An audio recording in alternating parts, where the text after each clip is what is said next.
Well, hello once again. Yes, this is me, Leonard Wells, broadcasting as usual from HASLINGDEN, 30 miles or 50 kilometres due north of Manchester in the UK, on Tuesday the 13th of December 2011. We're having a little local difficulty here in Europe. You might put it that way. And it seems we will always have difficulties.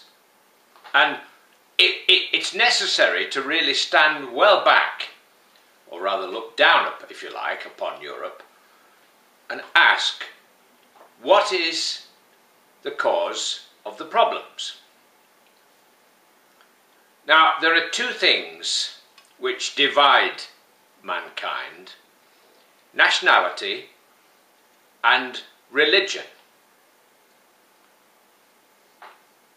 And basically the problem in Europe is that we have tried and gone a long way towards creating a continent which is whole. We have the Schengen Agreement, which allows passport-free travel within most of Europe. Even Switzerland and Norway have joined Schengen. Of course, Britain didn't. Even Iceland wants to be in Schengen. Lots of countries are still hoping to use the euro. Only 17 so far use the euro, but Romania is hoping to join the euro, for example, in 2017, if not earlier. Now, the problem is the difficulty of letting go of national interests. And we keep on referring to other countries as the problem.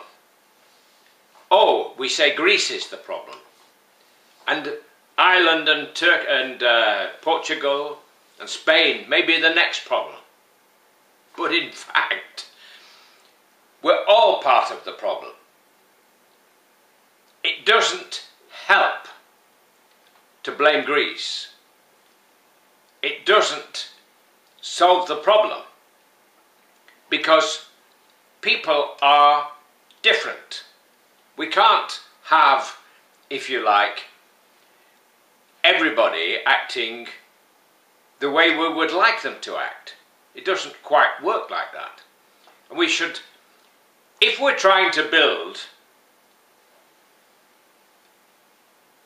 a worthwhile Europe, a Europe of peace, then we have to let go of our individual nationalities.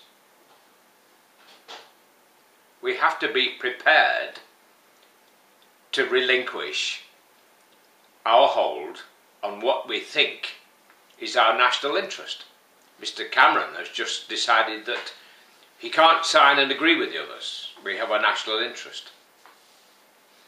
Well, we pussyfooted around on the edge of Europe for a long time, we British. Don't believe everything you read in the papers, because our media, when you look at what's been happening in the news of the world, for example, our media can be a disgrace. The Eurosceptics, as they're called in the Tory party, usually represent people with money, a kind of intellectual, moneyed class of people. And they have this strange idea that anything from Brussels is bound to be beneath contempt. Well, actually, they ought to start looking closer to home, because if you look at our voting system, for example, in the county of Surrey, every single MP, every single member of Parliament is Conservative. And yet 50% of the population vote Labour. Isn't that strange? Don't you think that's odd? Isn't it rather strange that Surrey is represented only by Conservative members of Parliament and yet half the population voted for somebody else? That's the kind of democracy which doesn't make any kind of sense.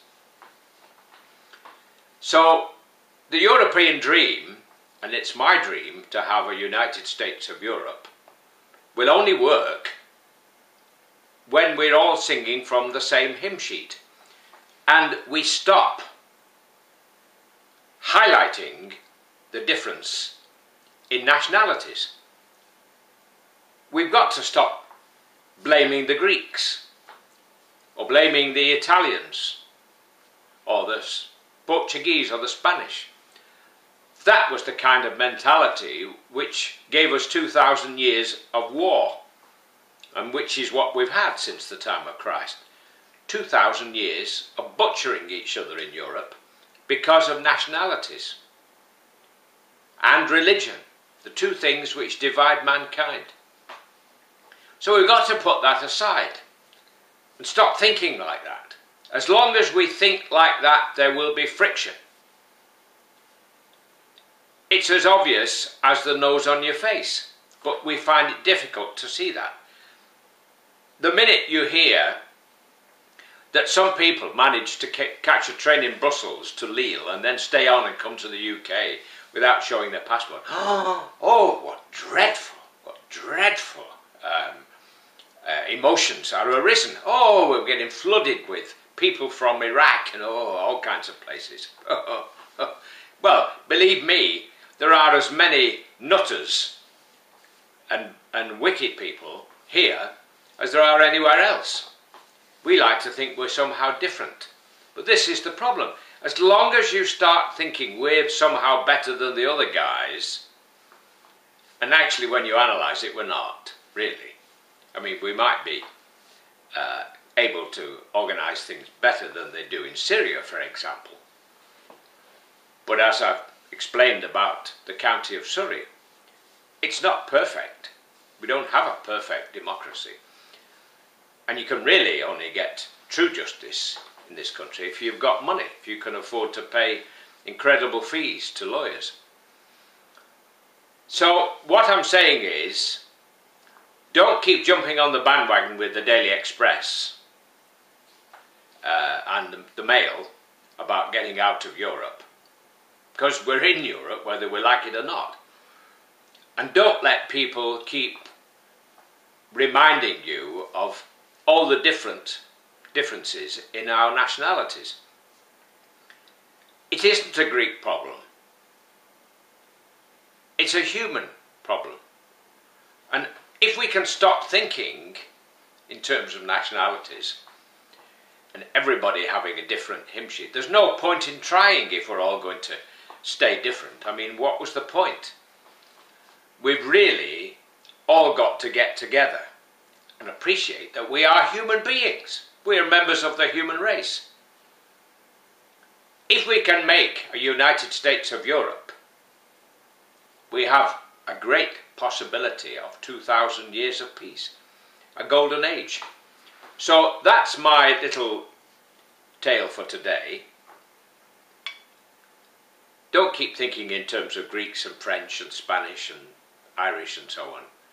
We have these weird kinds of pictures in our minds about nationalities, little images, little impressions of what the Germans are like or what the French are like. Well, you remember what Ken Dodd said, we all know what the French are like, you've only got to look at their bread. Well, that's the kind of attitude that you get from the Daily Express and the Mail. So stop thinking like that. We're members of the wonderful human race. All these countries, it all just came about by accidents, by war, by chance. We're just members of the human race. Really, we're all human beings. I go to Romania regularly. And you'd be surprised how similar they are to us, how we're all the same. We've got to stop looking at each other suspiciously and thinking, oh, We all know what the Romanians are like, full of gypsies and all that. Well, that's codswallop. Absolute codswallop. God bless, while it's still legal here in the UK to say God bless. Take care. Bye for now.